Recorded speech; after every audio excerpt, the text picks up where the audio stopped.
Hello friends, welcome to my YouTube channel once again. जैसा कि मैंने पिछले वीडियोस में ये कहा था कि मैं आज आपको ट्वेल्थ की जो एक सबसे इम्पॉर्टेंट चैप्टर है मैग्नेटिक इफेक्ट ऑफ करंट उसको डिस्कस करूंगा। तो definitely I will discuss the magnetic effect of current.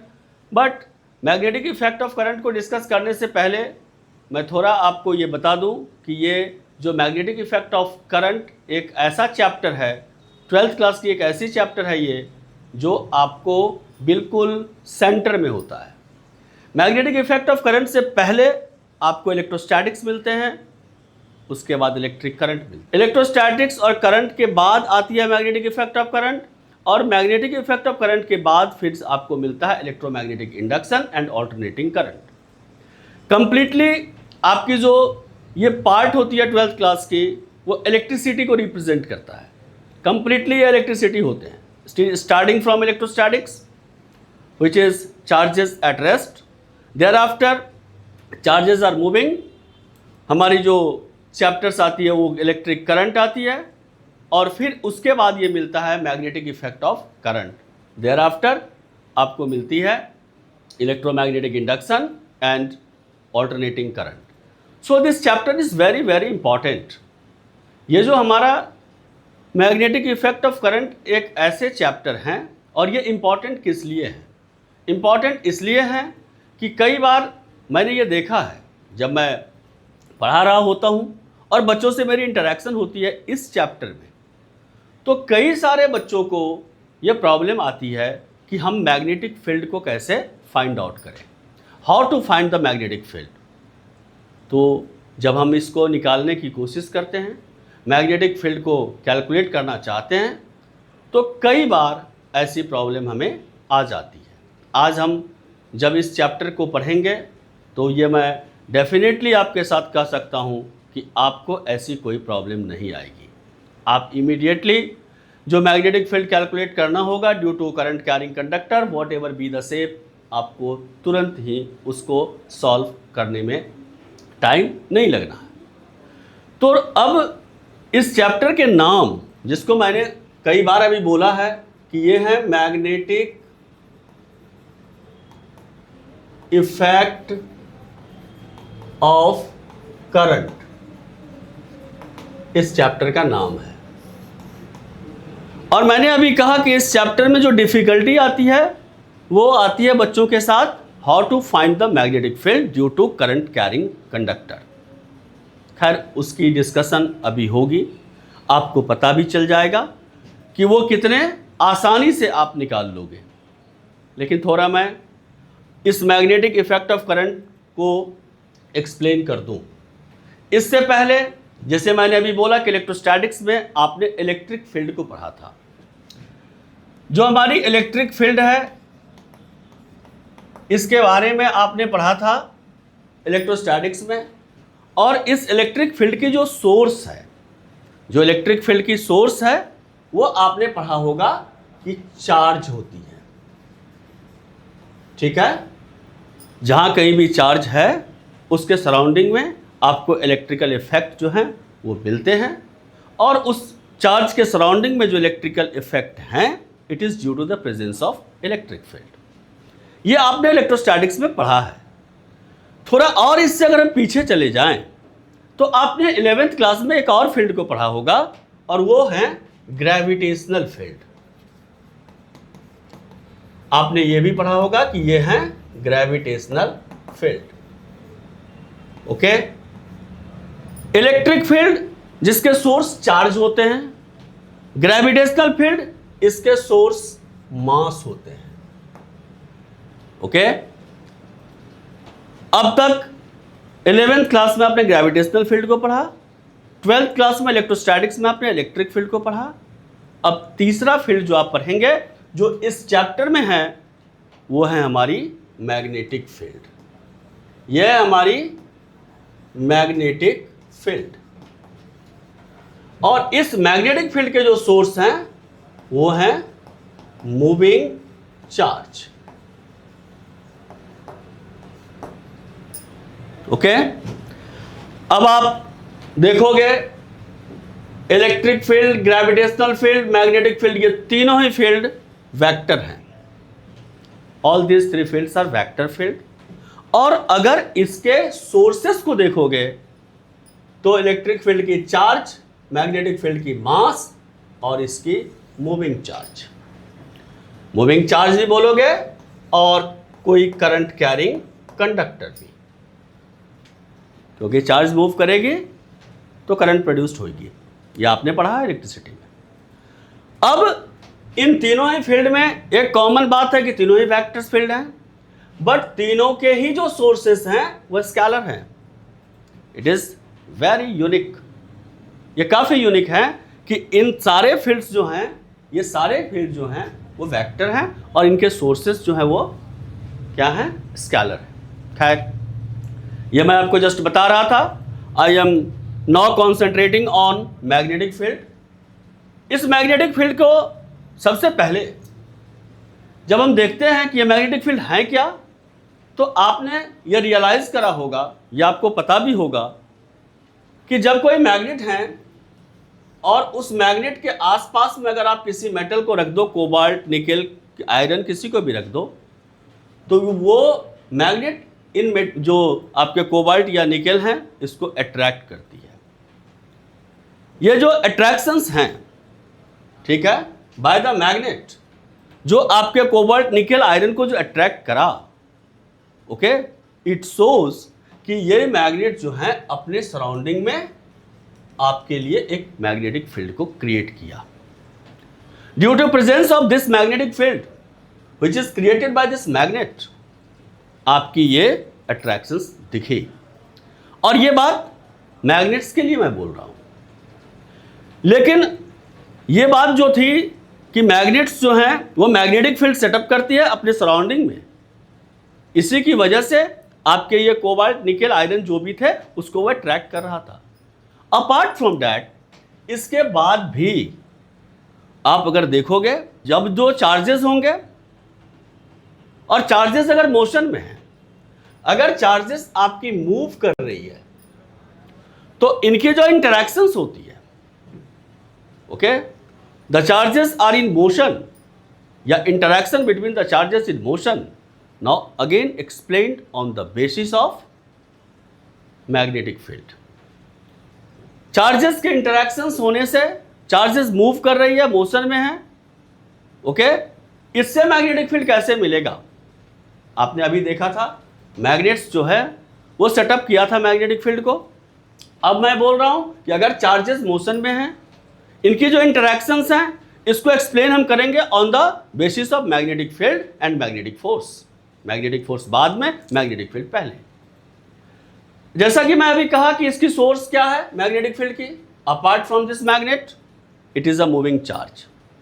और ये मैं नहीं कह रहा, ये ऑर्स्टेड के एक्सपेरिमेंट से क्लियरली देखा गया कि कोई करंट कैरिंग कंडक्टर या कोई मूविंग चार्जेस अपने सराउंडिंग में मैग्नेटिक फील्ड को सेटअप करती है।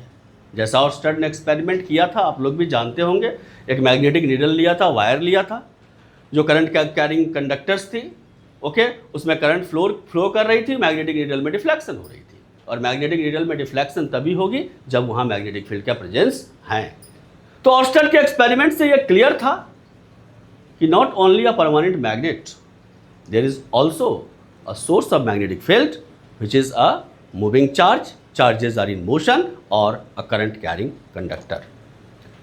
तो जब कोई करंट कैरिंग कंडक्टर या कोई मूविंग चार्ज मैग्नेटिक फील्ड को सेटअप करती है, जो ऑर्स्टेड के एक्सपेरिमेंट से क्लियर भी था, how can you find this magnetic field? अगर हम इस मैग्नेटिक फील्ड को कैलकुलेट करना चाहें तो हम कैसे इसको कैलकुलेट करेंगे? ठीक है, इसको कैलकुलेट करने के लिए काफी इंपॉर्टेंट और ओल्ड रूल है ये, and it is very very important law. इसी लॉ से हम किसी मैग्नेटिक फील्ड को कैलकुलेट करेंगे which is created bye a current carrying conductor, और इस लॉ का नाम है बायोट सावर्ट लॉ। ओके, अब हमें यह बात बिल्कुल क्लियर हो गई कि मैग्नेटिक फील्ड का सोर्स जो है वो न सिर्फ मैग्नेट है, मूविंग चार्जेस हैं, करंट कैरिंग कंडक्टर हैं। तो वाइट सवर्ट ने किसी करंट कैरिंग के कंडक्टर के कारण, किसी करंट कैरिंग कंडक्टर के विसिनिटी में जो मैग्नेटिक फील्ड निकाली थी, वो जिस लॉ से निकाली थी उस लॉ का नाम है बायट सवर्ट लॉ। और बायट सवर्ट लॉ किसी जनरल कंडक्टर्स के लिए, जैसे ये हमारी एक कंडक्टर है, इसका नाम ए बी कुछ भी आप रख दो, इसमें करंट फ्लो कर रही है आई। अब यह करंट कैरिंग कंडक्टर है, इसमें करंट आई फ्लो कर रही है, और हमने किसी ने पूछा कि बताओ यहां इस पॉइंट पे मैग्नेटिक फील्ड क्या होगी।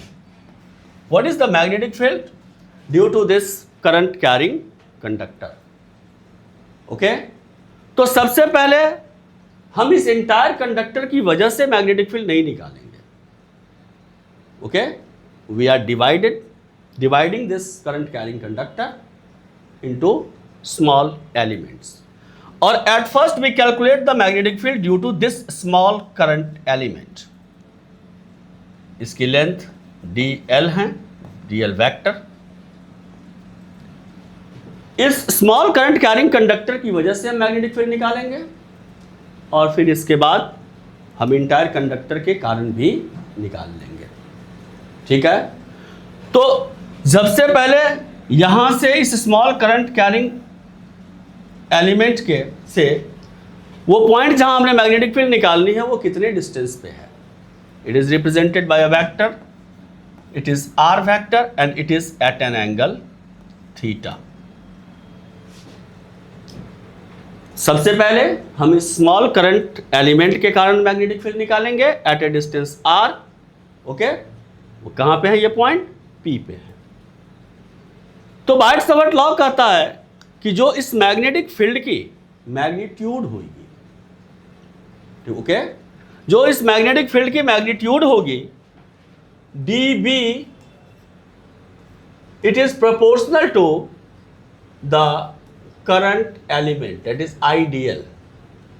It is proportional to sine of angle theta, okay, and it is inversely proportional to square of their separation. It is the Biot-Savart law. According to Biot-Savart law, the magnetic field due to this small current element is proportional to the current element, proportional to sin theta, and inversely proportional to r square. Here this element is dl and the magnetic field is here db. It is a vector quantity, हमने vector भी लगाया है। इसकी directions की बात हम करेंगे, but at first we calculate the magnitude. Now इसको हम कंबाइन अगर करें तो db proportional to I dl sine theta upon are square.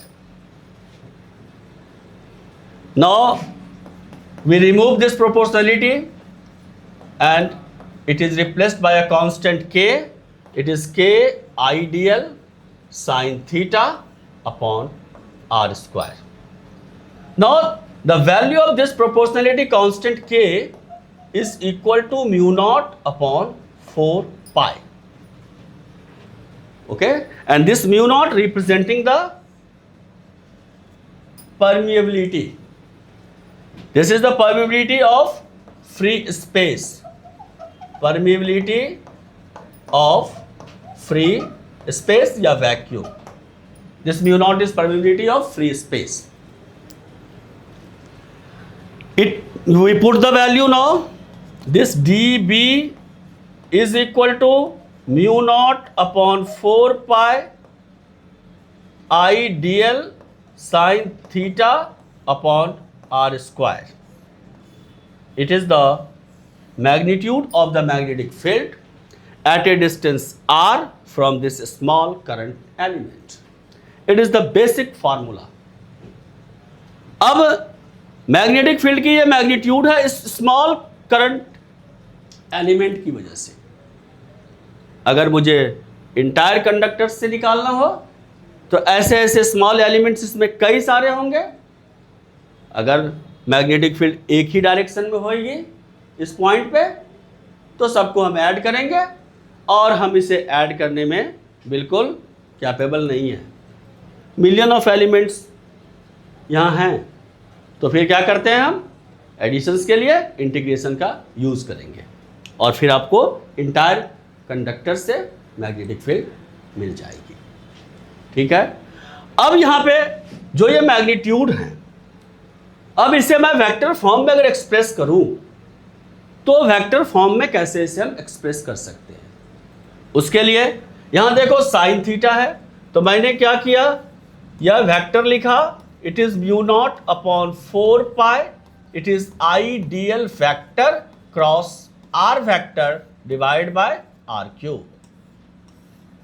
आप इसे ओपन करेंगे तो ये आइडियल आर साइन थीटा होगी डिवाइड बाय आर क्यूब, एक आर कैंसिल हो जाएगी और आपकी वही मैग्नीट्यूड वापस आ जाएगी। It is the vector form of Biot Savart law.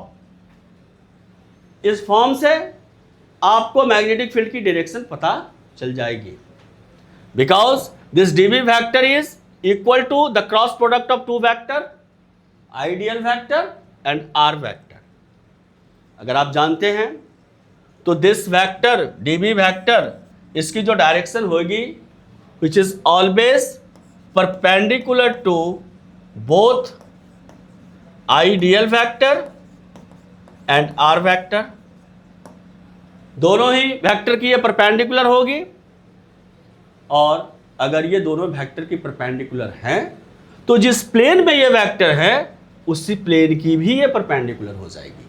For example, अगर मैं यहाँ एक्स एक्सिस दिखाऊं और यहाँ वाई एक्सिस दिखाऊं, both I dl and r vector are lying in the x y plane, so the direction of this magnetic field is okay perpendicular to this xy plane and perpendicular to xy plane is the z axis. Now the direction of this magnetic field is perpendicular to the plane containing these two vector, which is ideal vector and r vector. Now this db vector is perpendicular, we know, to the plane containing these two vector, but whether it is into the plane of paper or out of the plane of paper, इसके लिए हम right hand rule का use करेंगे। Right hand rule का मतलब conductor को आप grip करेंगे अपने हैंड में, current is along the direction of thumb is along the direction of current, जो आपकी थंब होगी वो करंट के डायरेक्शन में होगी और फिर आप अपने फिंगर को कर्ल करेंगे फ्रॉम आइडियल टू आर। अगर आपके तरफ आ रही है तो it is into the plane of paper, it is inward, और अगर आपसे दूर जा रही है it is out of the plane of paper, that is outward. Okay, जब आप इस केस में देखोगे तो from I dl to r, I dl cross r करेंगे तो it is inward, it is into the plane of paper. Okay, so magnetic field is into the plane of paper, downward, whatever you say, ये आपकी तरफ आई and it is represented by cross. इसको हम cross से represent करेंगे। अगर आपका ये पॉइंट इस तरफ होता, इसके लेफ्ट में होता, ओके, तो आप जब डायरेक्शन निकालते हैं मैग्नेटिक फील्ड का तो कैसे करते हैं, फिर से आप राइट हैंड रूल का यूज करते हैं, और अब ये आइडियल है, आपको ऐसे जाना पड़ता है, it is out of the plane of paper which is upward and it is represented by dot. Magnetic field is whether out of the plane of paper और into the plane of paper, but it is perpendicular to the plane containing the two vectors, ideal vector and r vector. It is very important. अब ये right hand rule में हमें हाथ घुमाना पड़ता है, ठीक है, उसके बाद हम ये डिसाइड करते हैं। अब मैं इसका एक छोटा सा सिंपल सा ट्रिक बताऊंगा जिसमें आपको हाथ ही ना घुमाना पड़े और आपकी मैग्नेटिक फील्ड की डायरेक्शन कभी गलत नहीं हो सकता।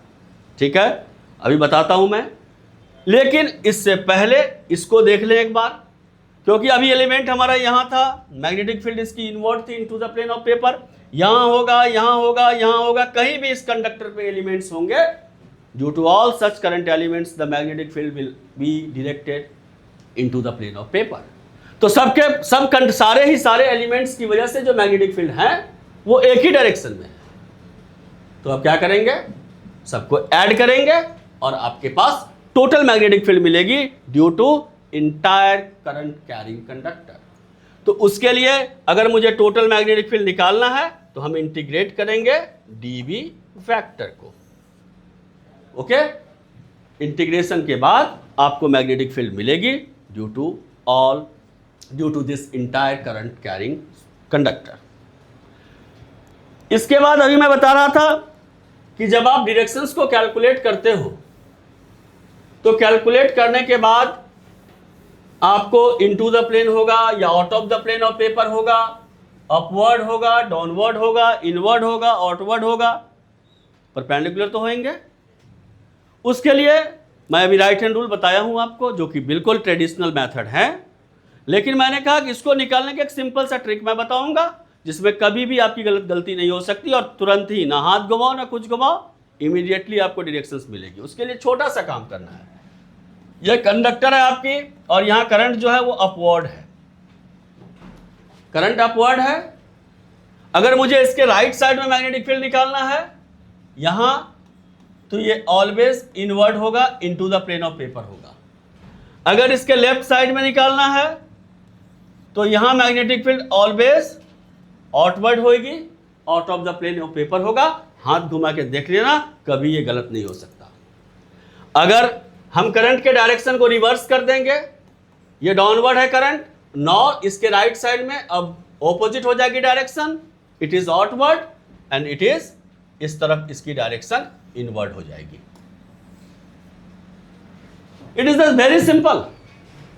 करंट अगर अपवर्ड है, राइट साइड में मैग्नेटिक फील्ड निकालनी है, आंख बंद करके हम बोलेंगे इनवर्ड होगी। लेफ्ट साइड में निकालना है, आउटवर्ड होगी।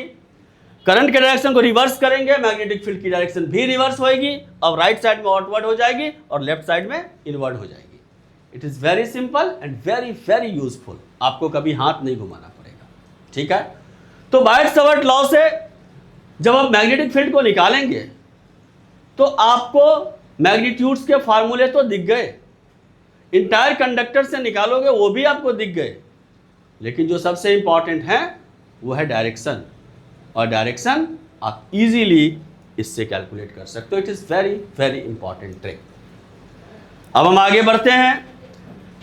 अब इस बायट-सवर्ट लॉ का पहला जो है वो मैं एप्लीकेशन कर रहा हूं। It is the first application of Biot Savart law for finding the magnetic field due to a long current carrying conductor. Finding the magnetic field due to long current carrying conductor. यह हमारी एक long current carrying conductor है। Okay, ये इसका mid point है। इस mid point से okay at a distance A, ये पॉइंट है हमारी, मैग्नेटिक फील्ड किसी पॉइंट पी पे निकालनी है। ये ओ है हमारी। This is a long current carrying conductor. Due to this current carrying conductor, we have to find the magnetic field at a point P, which is at a distance A. यहाँ हमने magnetic field निकालनी है, again by the application of Biot Savart law. अभी मैंने क्या बताया था आपको कि सबसे पहले आप इसे स्मॉल एलिमेंट में डिवाइड करो। हमने कर दिया। इसकी लेंथ हमारी डीएल वेक्टर है, इसमें करंट आपकी आई है। So at first we calculate the magnetic field due to this small current element. Okay, it is are vector. It makes an angle theta, okay, with the position vector. This current element makes an angle theta with the position vector. This angle is phi. ये आपको given होगा, ठीक है। अब मैं इसके ends point को मिलाता हूं।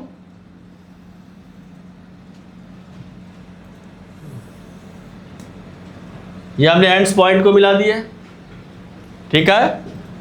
अब ये हमारी एंगल है, ये और ये हमारी ये हमारी phi 1 और ये है हमारी phi 2, ठीक है। मुझे due to this small current element magnetic field यहां निकालना है पहले। According to Biot Savart law, the magnitude of this is mu naught upon 4 pi I D L sine theta upon are square. ये फार्मूला है। अब इस फार्मूले में जो सबसे इंपॉर्टेंट बात है कि हमारे पास कौन सी वैल्यूज हैं। हमारे पास थीटा अननोन है, हमारे पास ये आर अननोन है। तो पहले इसको हम नोन वैल्यूज में कन्वर्ट करें। नोन वैल्यूज क्या है? हमारी ये डिस्टेंस ए पता है और हमारी ये एंगल जो है फाई ये पता है। ये हमारी 90 डिग्री है। ये ट्रायंगल आपको दिख रहा है, इसकी लेंथ जो है फ्रॉम दिस आपकी जो एलिमेंट है वो एट अ लेंथ एल है। ये ट्रायंगल आपको दिख रहा होगा।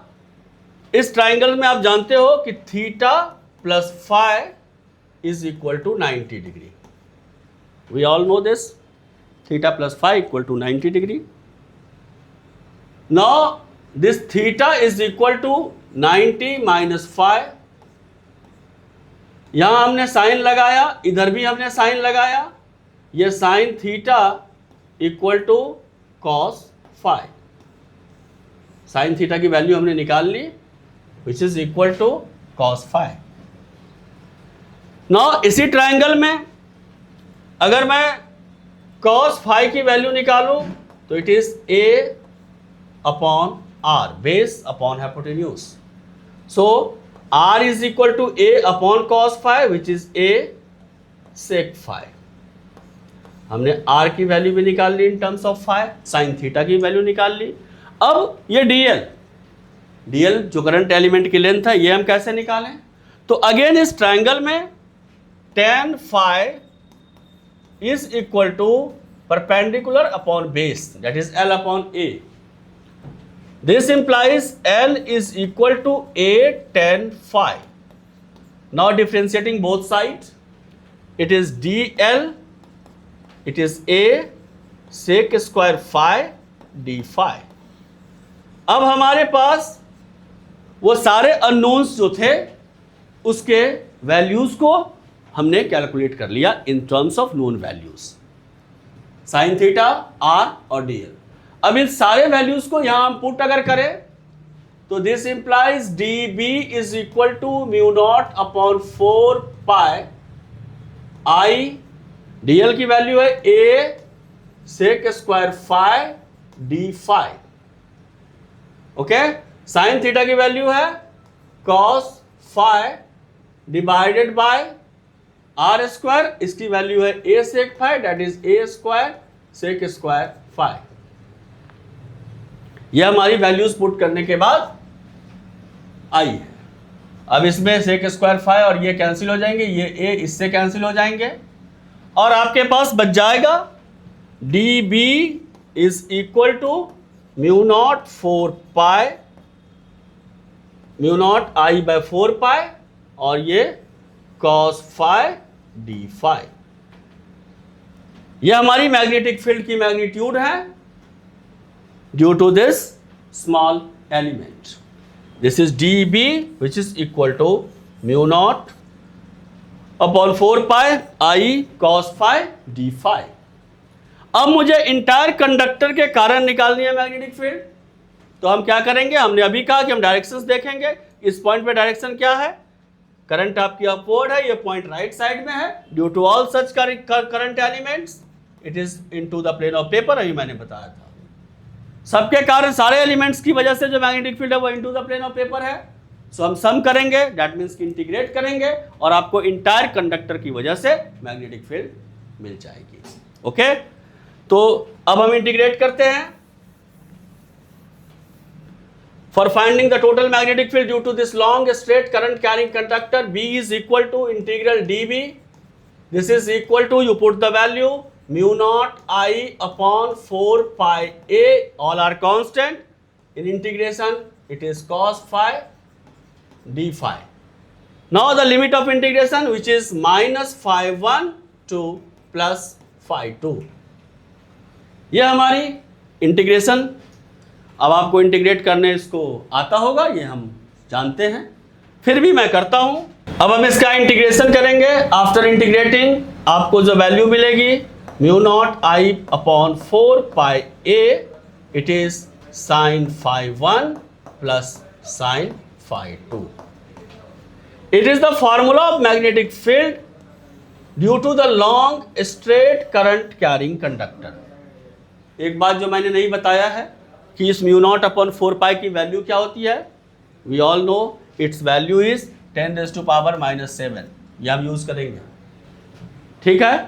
तो ये फर्स्ट एप्लीकेशन है बायट-सवर्ट लॉ की for finding the magnetic field due to a long straight current carrying conductor, and the value is mu naught I upon 4πa sin φ1 plus sin φ2.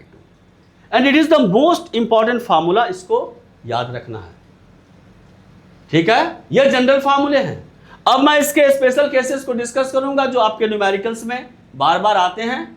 तो आप इसी फार्मूले में देखना, मैं वैल्यूज पुट करूंगा और आपको रिजल्ट मिलता चला जाएगा. तो सबसे पहले जो हमारी फार्मूला है due to long straight current carrying conductor magnetic field की, वो है B is equal to mu naught I upon 4πa sin φ1 plus sin φ2. अब इसका स्पेशल केस, जैसे मैंने कहा कि बार बार ये आपको न्यूमेरिकल्स में पूछेंगे, वो है for infinitely long straight current carrying conductor. आपके करंट कैरिंग कंडक्टर के जो लेंथ है वो इनफाइनाइट है, बट इसके अलावे इसकी लेंथ इनफाइनाइट है, ये तो हम समझ गए. इसके अलावे जो सबसे इंपॉर्टेंट बात है कि वो पॉइंट कहाँ है जहां आप मैग्नेटिक फील्ड कैलकुलेट कर रहे हो. This point is near to middle of the conductor. आपके कंडक्टर के बिल्कुल नियर, मिडल के नियर हो. अब ये भी नहीं कि एग्जैक्टली वो मिडल पे हो, उसके आसपास हो. आप इस फार्मूले का जो भी मैं निकालूंगा उसका यूज आप करोगे कि जो φ1 और φ2 की वैल्यू है, जो एंड से एंगल्स मैंने अभी दिखाया था, अगर इसकी लेंथ इनफाइनाइट हो जाएगी तो they are almost 90 degree. So in this case φ1 equal to φ2 which is equal to 90 degree, and your magnetic field is now sin φ1 90 plus sin 90. It is 1 plus 1 2, 2 2s are 4, and your formula is mu naught I upon 2πa. It is very very important formula. Okay? ये जो A है, it is the distance from the conductor. Okay? और अभी मैंने कहा ये point कहाँ है, ये nearly middle of the conductor है, उसके आसपास है. Okay, it is not necessary कि ये बिल्कुल मिडल में हो, उसके आसपास होंगे, आप तब भी इसका यूज करोगे. So it is very important. कई बार जब आप क्वेश्चंस देखोगे आगे, तो क्वेश्चन में ये दिया होता है कि ये इनफाइनाइटली लॉन्ग है. कई बार ऐसा होता है कि उसमें कुछ नहीं बोलता है, लेंथ मेंशन ही नहीं होता है, तो you are treated as a infinite current carrying conductor and simply you apply this formula. हाँ, अगर उसके लेंथ मेंशन है तो आपके पास जनरल फार्मूले हैं, आप देखो. ठीक है, φ1 φ2 क्या एंगल बन रही है, और देयर आफ्टर आप उसमें वैल्यूज पुट करके रिजल्ट निकाल सकते हो. लेकिन अगर इनफाइनाइटली लॉन्ग क्वेश्चंस में लिखा हुआ हो या कुछ भी मेंशन नहीं हो लेंथ, तो it is treated as an infinitely long current carrying conductor. इसका दूसरा एग्जांपल जो सेकंड है वो है for semi infinitely long current carrying conductor.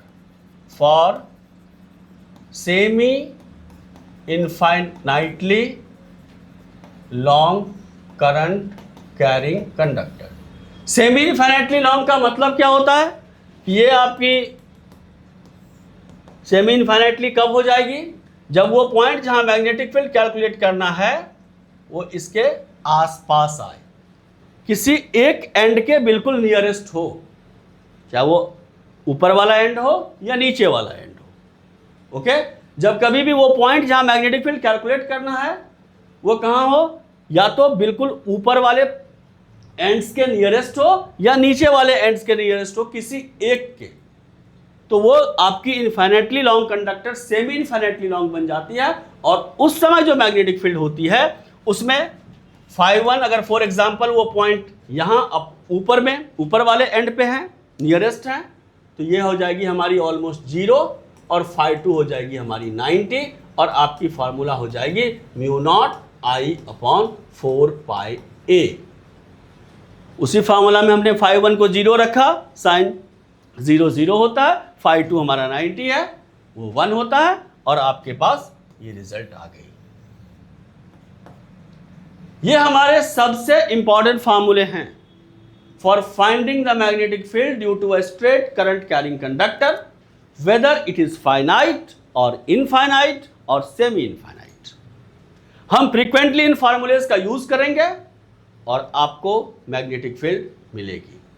मैं फॉर एग्जांपल एक एग्जांपल आपको दिखाता हूं, और वो एग्जांपल है कि आपके पास 3 करंट कैरिंग कंडक्टर है। There are 3 current carrying conductors, इसमें आई है, इसमें भी आई है, इसमें भी आई है, और मुझे इन तीनों करंट कैरिंग कंडक्टर की कारण मैग्नेटिक फील्ड निकालना है इस पॉइंट पे। यह पॉइंट P है जो कि इससे x1 डिस्टेंस पे है, इससे ये x2 है, और ये हमारी x3 है। इस पॉइंट पे निकालना है मैग्नेटिक फील्ड, ये तीनों ही करंट कैरिंग कंडक्टर के कारण। तो सबसे पहले इसके कारण। अब यहां कौन सा फॉर्मूला लगा है? तो हमने कुछ नहीं बोला, लेंथ वेंथ कुछ नहीं बोला, इसका मतलब ये इनफाइनाइट है और ये पॉइंट ऑलमोस्ट इसके मिडल में है। तो हमारे माइंड में जो मैग्नीट्यूड की फार्मूला गई वो थी for infinitely long straight current carrying conductor, और वो था magnetic field mu naught I upon 2 pi A. Okay, या ये डिस्टेंस हमारी x2 x3 है, ये डिस्टेंस x2 है, और ये डिस्टेंस हमारी x1 है जो मैंने नीचे दिखाया है। अब इसके कारण मैग्नेटिक फील्ड की डायरेक्शन, ये अपवर्ड करंट है, राइट साइड में पॉइंट है, इनवर्ड होगा। ये भी अपवर्ड है, राइट साइड में पॉइंट है, इनवर्ड होगा, इसके कारण भी इनवर्ड होगा। तो मैग्नेटिक फील्ड की जो डायरेक्शन होगी वो into the plane of paper होगी, इनवर्ड होगी, ये हमें पता लग गया। अब मैग्नीट्यूड इसके कारण जो हम देखेंगे पहले कंडक्टर के कारण, तो mu naught I upon 2 pi, and what is the distance? It is x3, it is x2, and it is x1. So total distance is x1 plus x2 plus x3. ये इसके कारण हुआ। अब इसके कारण निकालेंगे तो mu naught I upon 2 pi x2 plus x3, और इसके कारण निकालेंगे तो mu naught I upon 2 pi again, कि यहां से डिस्टेंस x1 है। ओके, तो इस तरह से कितने भी कॉम्प्लिकेटेड आपके अरेंजमेंट हो, आपके कंडक्टर्स के अरेंजमेंट कितने कॉम्प्लिकेटेड हैं इससे कोई मतलब नहीं है, कोई फर्क नहीं पड़ता है। बस आपको सिर्फ इंपॉर्टेंट फैक्ट्स हैं उसको माइंड में लेके चलना है। पहला, identify the nature of conductor, whether it is infinitely long, whether it is finite, and where is the point. वो पॉइंट कहाँ है जहां हमने मैग्नेटिक फील्ड कैलकुलेट करना है। जैसे ही ये आइडेंटिफाई हो गए, आफ्टर ऑल आप क्या करेंगे, फिर फॉर्मूले को अप्लाई करेंगे। फॉर्मूले अप्लाई करके मैग्नीट्यूड निकालेंगे और फिर देखेंगे कि डायरेक्शंस सारे जो कंडक्टर्स हैं उनकी वजह से सेम है या ऑपोजिट है।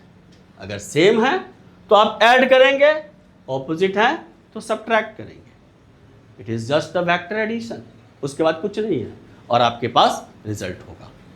ठीक है, तो इस तरह से हमने सबसे पहला एप्लीकेशन आज सीखा बायट-सवर्ट लॉ का for finding the magnetic field due to a current carrying conductor, whether it is again finite और इनफाइनाइट। नेक्स्ट सेक्शन में हम मैग्नेटिक फील्ड निकालेंगे due to a circular current coil. किसी जो सर्कुलर शेप के conductor होंगे उसमें करंट फ्लो करेगी, तो उसकी वजह से मैग्नेटिक फील्ड क्या होगी, सेंटर पे क्या होगी, एक्सिस पे क्या होगी, डिफरेंट जगहों पे हम आपको मैग्नेटिक फील्ड निकालना सिखाएंगे, but again by the application of Biot Savart law. Okay, और ये हम नेक्स्ट वीडियोस में आपको सिखाएंगे और फिर आपको कई सारे हम क्वेश्चंस करवाएंगे जेई के, नीट के, जो कि डायरेक्टली बेस्ड होगा इसी बायट-सवर्ट लॉ के एप्लीकेशंस पे। जहां पहले आपको ये प्रॉब्लम होती थी कि कैसे डायरेक्शंस हमारी गलत हो जाती है, अब वो नहीं होगी। अभी मैंने स्ट्रेट कंडक्टर के लिए ट्रिक बताया था, जब मैं सर्कुलर कंडक्टर्स के लिए पढ़ाऊंगा कि how to find the direction of the magnetic field due to a circular current carrying coil, वहां भी आपको बताऊंगा और वहां भी कोई प्रॉब्लम नहीं होगी। और याद रखना, एक question directly magnetic field find करने के लिए जेई में भी आता है, नीट में भी आता है, और ये सबसे आसान होते हैं। मैंने ये रियलाइज किया है कि कई बच्चों को इसी में प्रॉब्लम होती है। आज के बाद आपको कोई प्रॉब्लम नहीं होगी, ये कमिटमेंट मैं करता हूं। For finding the magnetic field what ever be the shape and size of the conductor, कैसे भी हो आपको नहीं होगा। मैं दिखाऊंगा अगली वीडियोस में आपको इन सारे एप्लीकेशंस को, ओके। और फिर आपकी जो मैग्नेटिक फील्ड निकालने के दूसरे मेथड होते हैं which is ampere circuital law, जो कि एक स्पेशल लॉ है।